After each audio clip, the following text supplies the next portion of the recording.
আচ্ছা, এ, সব মিলায়ে আমি একটা হিসাব করে ফেলছি যে 18 লাখ টাকার মতো খরচ হবে, বুঝছো?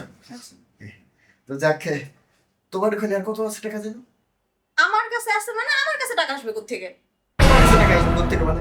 এই যে আমি 2.5 বছর থেকে তোমার কাছে প্রতি মাসে মাসে টাকা পাঠাইছি, হ্যাঁ, আমি কষ্ট করে। এই টাকা তোমার কাছে আছে না জমা?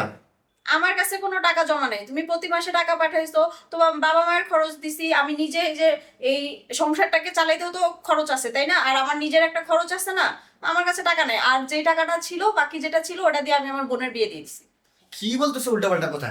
হ্যাঁ, আরে বাবা মার খরচ তো হিসাব করে দিছি আমি, তোমার খরচ হিসাব করে দিছি। তা বোনের বিয়েতে না হয় 50,000 টাকা আমি দিলাম গিফট দুলাভাই হিসেবে, তাই না? 50,000 টাকা, তাছাড়া বাকি টাকা কই গেল?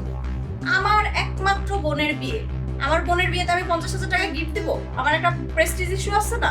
আর সবচেয়ে বড় কথা হলো যে আমার বোনের বিয়ের দায়িত্ব আমার, আমি সেখানে গিফট কি দিব? আমার কাছে যা টাকা ছিল আমি ধুমধাম করে আমার বোনের অনুষ্ঠান করে বিয়ে দিয়ে দিছি। আচ্ছা ঠিক আছে, মানলাম সব তো হিসাব করা টাকা, তাই না? এই যে এত বাদ দিলেও তো তোমার কাছে প্রায় অনেক টাকা থাকে। তাছাড়া ধরো যে শালীর বিয়ে উপলক্ষে বড় দুলাভাই হিসেবে আমি 1 লাখ টাকা গিফট দিয়ে দিলাম, তারপরে তো বাকি অনেক টাকা থাকে, তাই না?